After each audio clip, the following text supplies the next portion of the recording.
So San Felipe, we've won one and finished second in one. It's always been a pretty good race to me. Short sprint race, it's as fast as you can go. You know, there's really no let up. It's a good time, good tacos, and good weather.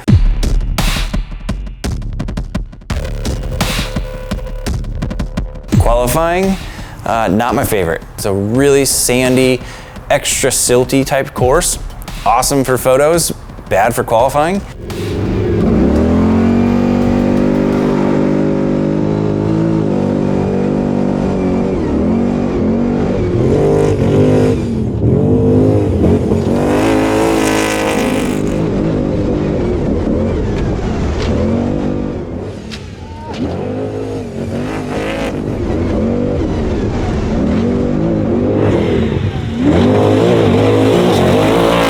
Definitely tough, because if you don't really end it with the right corner speed, you know, you're into such soft terrain that you lose momentum and you're just sitting there just, gosh, I need a little more, and so, you know, those turns are tough. It definitely challenges you to be quick.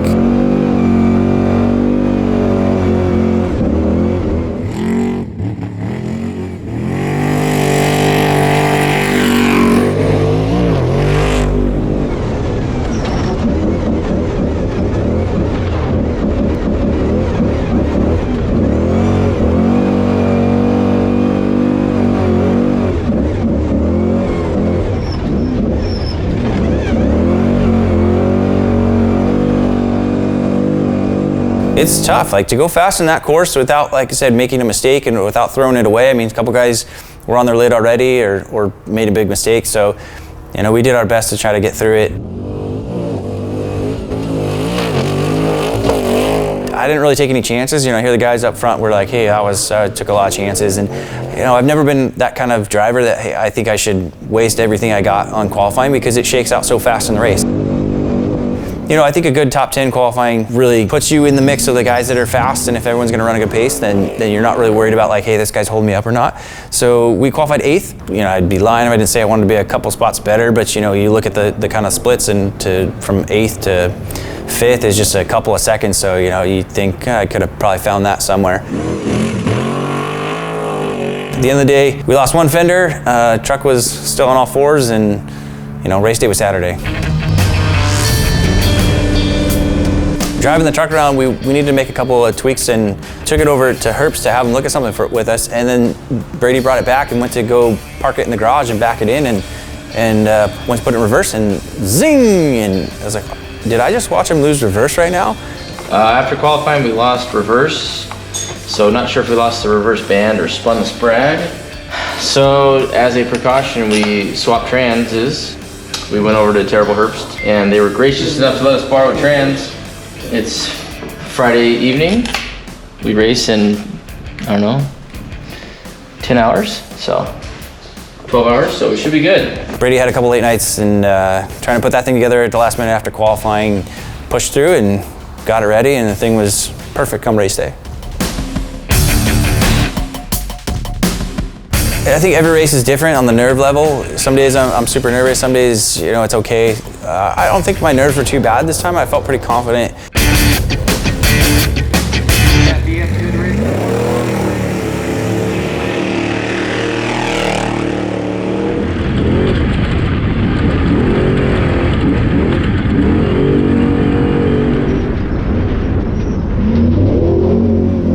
They put us 30 seconds apart, so right into a big silt bowl to get going.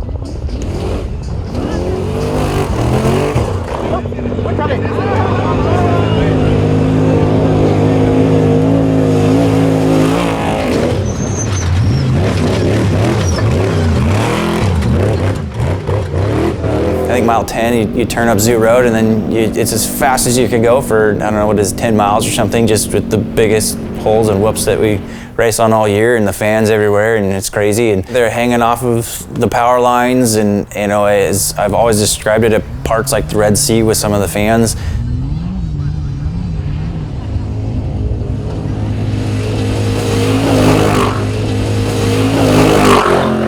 You know, you really can't get off on another line and try to to get around anybody because they're just everywhere. So, you know, it's a pretty exciting thing, exhilarating to start and go right into that and just, hey, you've got to pretty much light a rocket on your back and go for it and hope that everything kind of works out and you're pointed straight. So it's a tough experience to explain to anybody, but it's pretty cool.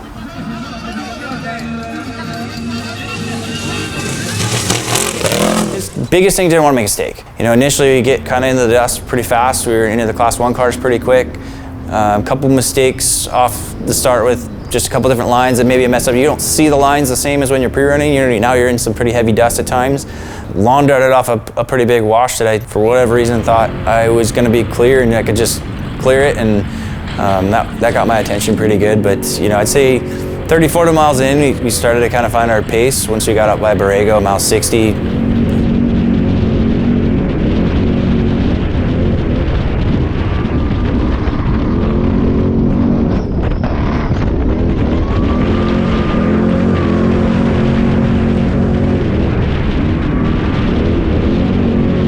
it's just non-stop whoops the whole time. So I think just the whole combo of the Eibach truck with the spring package and the Fox shocks, we pounded this truck. I didn't let up. I mean, there wasn't like a pace where you just like, oh, let's work into it. We'll get to mile 110 and then we'll, you know, see where it goes and let's open her up. Like, I mean, it was from the get-go. Like you say, you go right off the road at mile 10 and you're in it. So the suspension setup is so key, and the combo that we have with Fox and Eibach, it just blows my mind that it can take that pounding for that long, and you know, it's good. We can wash it off and we can go to the Baja 500 now.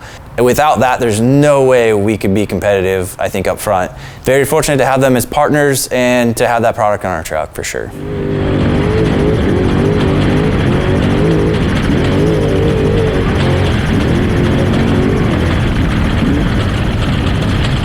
Yeah, I want to say like around mile 110 or something, I don't know what exactly happened. I think it was just like a hard ride or something, and I think I overcorrected the truck and just plowed a cactus like I've never done before, and the thing was as large as the entire hood.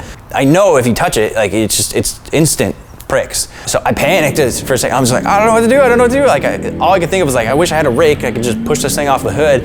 And Brady goes, slam on the brakes. I'm like, good idea. I slam on the brakes and the whole thing slid off. But there is pieces, you know, one that sat next to my leg the entire race that just kept poking me all day. And again, you can't reach down and just grab it or it's gonna be stuck to your hand. I mean, Brady was, I think he told me he had 15 needles or something he pulled out himself after the race. Like, I think I had one. You always put it on the passenger side, you don't put it on your side. That was pretty crazy. I've always heard the stories of guys hitting cactus like that, and that was my first kind of real experience of really plowing one.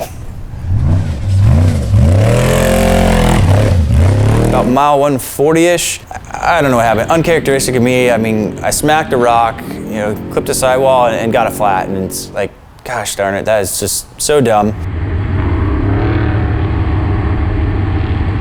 Got going, and about, it must have been a mile or two later, and I'm just like, I smacked another rock, just now pushing too hard to try and make up some time, and another sidewall, and I tell Brady, and he's like, no, that's not, it's not flat, and he's reading the pressures, and you go about another half mile or whatever, and he goes, does that feel flat? And I'm like, yeah, it does, I told you, I'm pretty sure I hit something. And he goes, yeah, it's flat. And I'm like, God, I can't believe that. I just get two flats in a matter of a couple miles. I've never done that ever. So I get out, help them change it, we get back going. Now I have to be gentle, and I have no spares.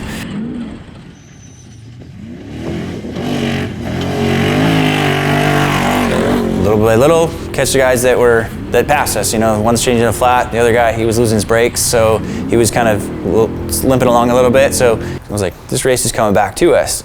So we pushed down really hard through Matome trying to get this trophy truck, and couldn't get him, and I was just praying like I had one line left at the end of Matome, and I'm just like, I'm hoping he doesn't have this.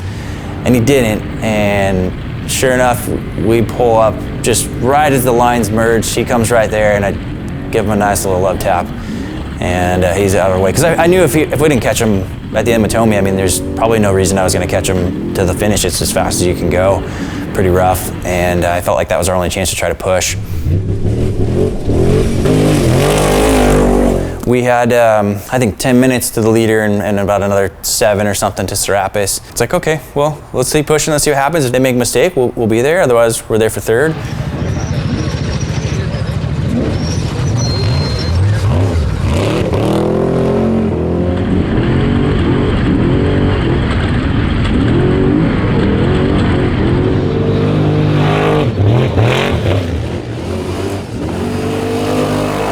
coming down and to be able to see the ocean and to get to the finish line is such a good feeling, and to know we did well. Always a relief, a sigh of relief for sure to get there and get to the finish line, and BFG hands me a hat and they're like, "You're second." I'm like, "Second? Where did the other guy go?" You know, all in all, pretty good day. Earned myself a couple mistakes, but we fought back hard, and it shows. Here we are, second physical across the line. So pumped to get this IBOC truck across the finish line again, and you know, just oh man, what a day. All things considered, a couple flats, the tranny mishap, like it's a roller coaster of emotions, this sport, you know, but I had the attitude of, even when I got down with the flats, just keep pushing, keep pushing, keep pushing. It's crazy how this thing will just kind of reel back into you. And I think that was pretty much our day for San Felipe, you know. Aside from the flats, the truck was great. Brittany prepped an awesome truck. No mechanical issues, you know, just smacked a couple rocks, which, that happens.